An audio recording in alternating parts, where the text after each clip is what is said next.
Okay, so let's be honest. Have you ever picked up some ancient philosophy, maybe Plato, and just felt totally lost? It's like you've walked into a conversation that's already been going on for thousands of years. Well, that's exactly what we're tackling today. We're going to give you the keys, your very own Socratic toolkit to unlock all that wisdom. Let's get right into it. First off, to really get our heads around this, just look at that number, 2,400 years. That's how old these Socratic dialogues are. I mean, just let that sink in for a second. These ideas were first written down in ancient Greek and have survived this incredible journey through time just to get to us. So that really is the million-dollar question, isn't it? How do we join a conversation that's that old? It's not just about, reading the words on a page. It's about knowing how to listen, how to understand the context, and how to argue back. And that's exactly what this toolkit is for. All right, so here's our first tool. And honestly, this might be the most important one of all. You have to remember, what you're reading is not a textbook. It's a play. It's a drama.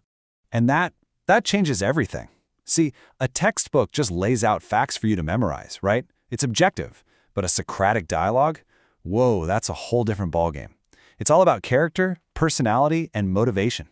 The arguments are absolutely central for sure, but you can't understand them without understanding the people making them. You got to ask yourself, who is this person talking, and what's their angle? And believe me, these characters are, they're a lot. You've got Socrates himself, witty, brilliant, but also kind of slippery, He can be so frustratingly evasive.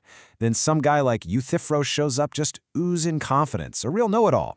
And then there's Crito, a good friend, loyal and practical, but he's also just a bundle of nerves, totally worried about what's going to happen to Socrates. Their personalities aren't just background noise. They are the engine driving the whole conversation. Okay, moving on to tool number 2. This one is absolutely key. You're going to need a finely tuned irony detector, because if you can't hear the wit, the playful sarcasm, the deep, deep irony in Socrates' voice, you're going to miss half the show. So what exactly is Socratic irony? Well, it's this amazing move he pulls. He'll act like he's totally clueless, like he knows absolutely nothing. He'll say, "Oh, please, you have to teach me." But here's the thing. It's not him being humble. Oh no, it's a strategy, a very clever one. I mean, look at this perfect example. Socrates says to Euthyphro, "You are younger and wiser than I. Teach me what piety is." He's not being serious, not for a second.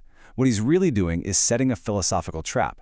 He's inviting Euthyphro to puff out his chest and show off how smart he thinks he is. Also, Socrates can take that argument apart, piece by piece.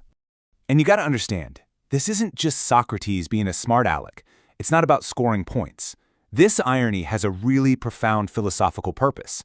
It's a tool, a powerful one, designed to expose that false confidence, to get people, both the person he's talking to and us reading along, to stop settling for easy answers.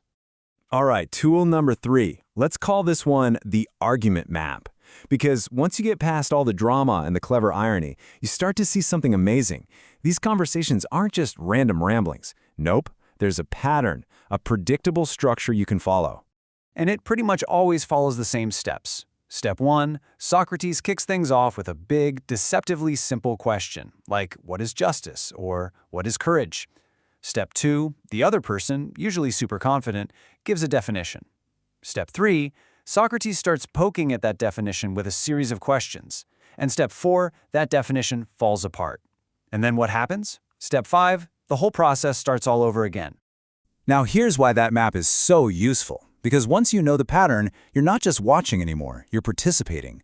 As you're reading, you can ask yourself, hey, was that a fair question from Socrates? Or, wait a minute, I think I can defend that original idea. Or maybe you can come up with a better definition yourself. The point is, you can't just be a spectator. You have to get in there and argue with the text. Socrates would have wanted it that way.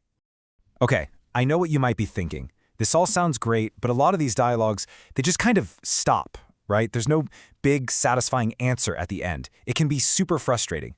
But here's the secret. That's not a bug. It's a feature. The whole point, the destination, is actually a state of, puzzlement.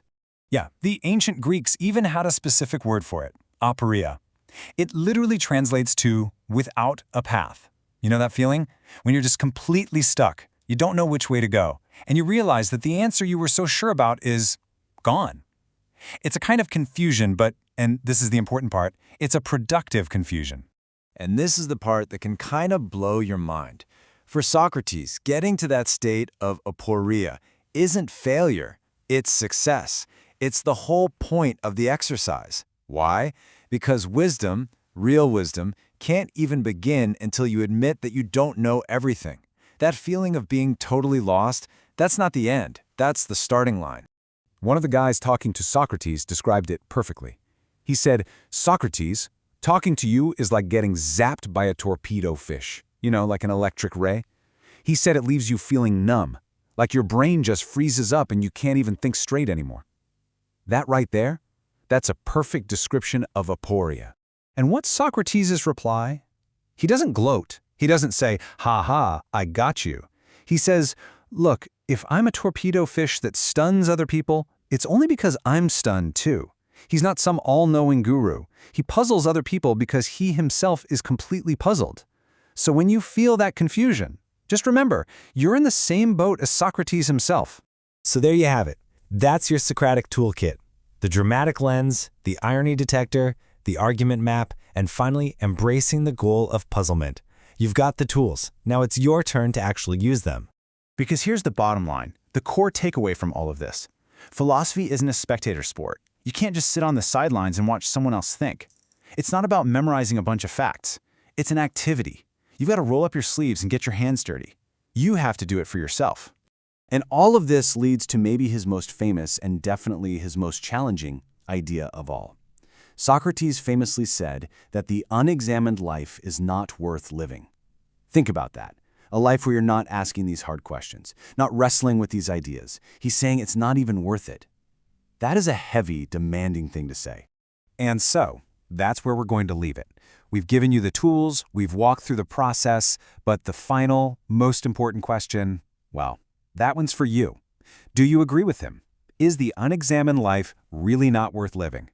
It's your turn to think. The conversation continues with you.